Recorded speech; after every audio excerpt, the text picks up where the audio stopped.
time we're going to be reading Strega Nona. I love this book. My mom used to read it to me all the time when I was little. It's one of my favorites. Okay, here we go. In a town in Calabria a long time ago, there lived an old lady everyone called Strega Nona, which meant Grandma Witch.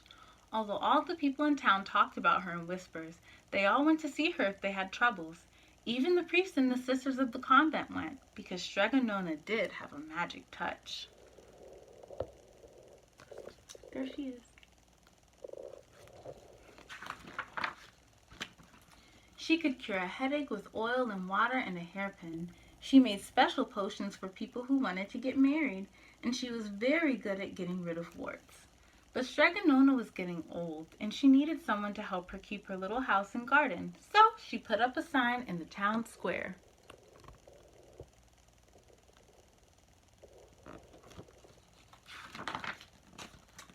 And Big Anthony, who didn't pay attention, went to see her.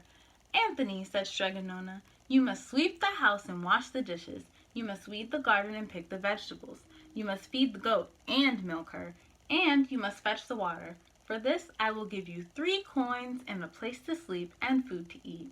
"Oh, grazie," said Big Anthony.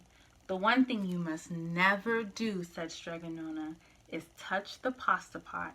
It is very valuable, and I don't let anyone touch it." "Oh, see, yes," said Big Anthony.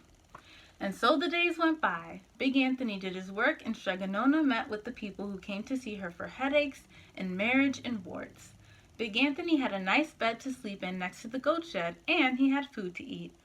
One evening when Big Anthony was milking the goat, he heard Strega Nona singing. Peeking in the window, he saw Strega Nona standing over the pasta pot. Uh-oh.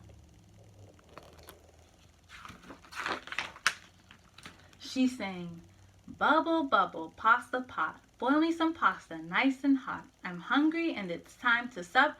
Boil enough pasta to fill me up."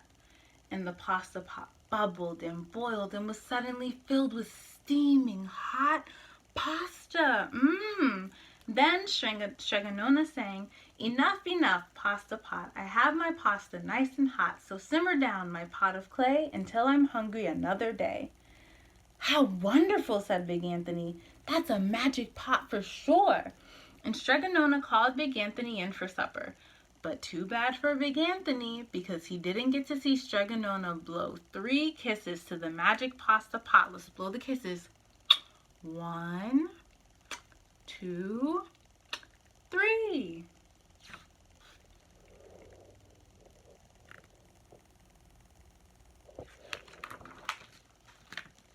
And this is what happened. The next day, when Big Anthony went to the town square to fetch the water, he told everyone about the pasta pot. And naturally, everyone didn't believe him because it sounded so silly. A pot that cooked all by itself? "You better go and confess to the priest, Big Anthony," they said. "That's such a story to tell."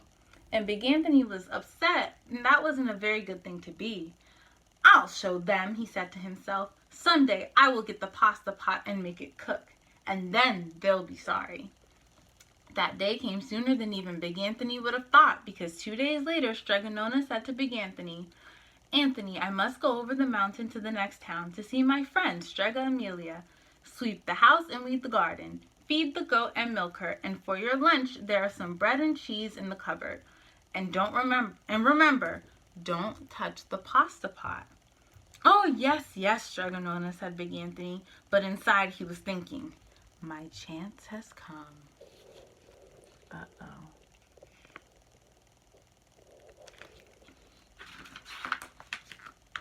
As soon as Strega Nona was out of sight, Big Anthony went inside, pulled the pasta pot off the shelf, and put it on the floor. "Now, let's see if I can remember the words," said Big Anthony. And he sang, "Bubble, bubble, pasta pot. Boil me some pasta nice and hot. I'm hungry and it's time to sup. Boil enough to fill me up." And sure enough, the pot bubbled and boiled and began to fill up with pasta. "Aha!" said Big Anthony, and he ran to the town square, jumped on the fountain, and shouted, "Everyone, get forks and plates and platters and bowls. Pasta for all at Strega Nona's house. Big Anthony has made the magic pasta pot work. Ha ha! ha.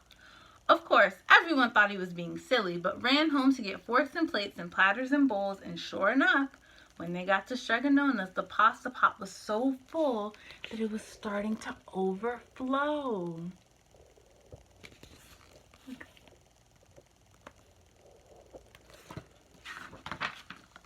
Big Anthony was a hero. He scooped out pasta and filled the plates and platters and bowls. There was more than enough for all the townspeople, including the priests and the sisters from the convent. And some people came back for 2 and 3 helpings, but the pot was never empty.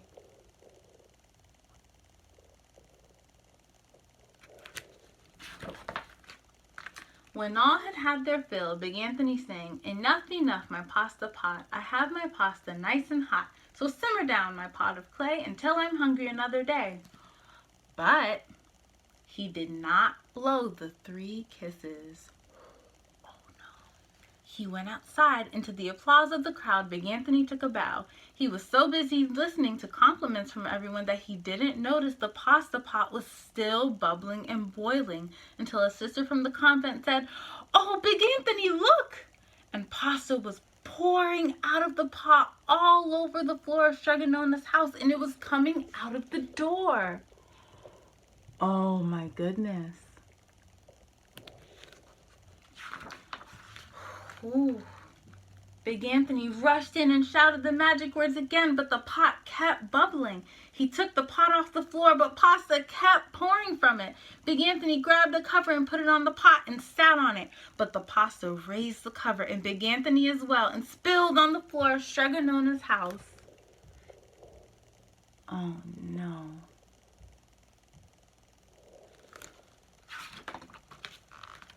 "Stop!" yelled Big Anthony. But the pasta did not stop, and if someone hadn't grabbed poor Big Anthony, the pasta would have covered him up.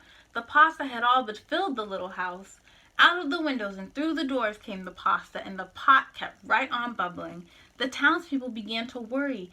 "Do something, Big Anthony," they shouted. Big Anthony sang the magic song again, but without the 3 kisses, it did no good. By this time, the pasta was on its way down the road, and all the people were running to keep ahead of it.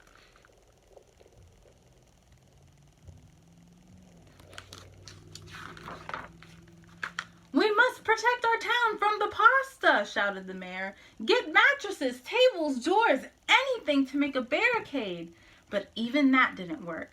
The pot kept bubbling and the pasta kept coming. Okay, that's the pasta.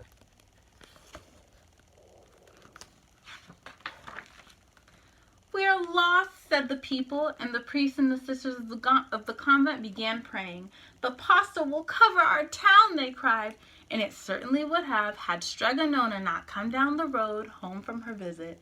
She didn't have to look twice to know what had happened.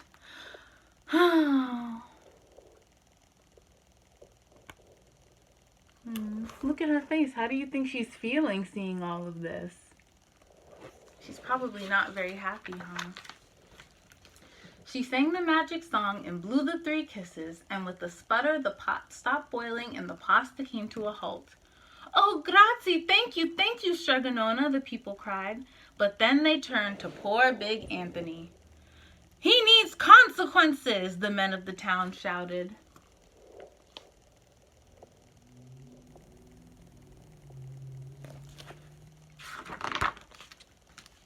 "Now wait," said Strega Nona. "The punishment must fit the crime." And she took a fork from the lady standing nearby and held it out to Big Anthony. "All right, Big Anthony, you wanted pasta from my magic pasta pot," Strega Nona said, "and I went to sleep in my little bed tonight. So, start eating." Oh my goodness, he has to eat all of that pasta? Ooh. And he did. Poor Big Anthony. Look at his tummy, it's full of pasta. I know I couldn't eat all of that. And he ate it all until it was all gone.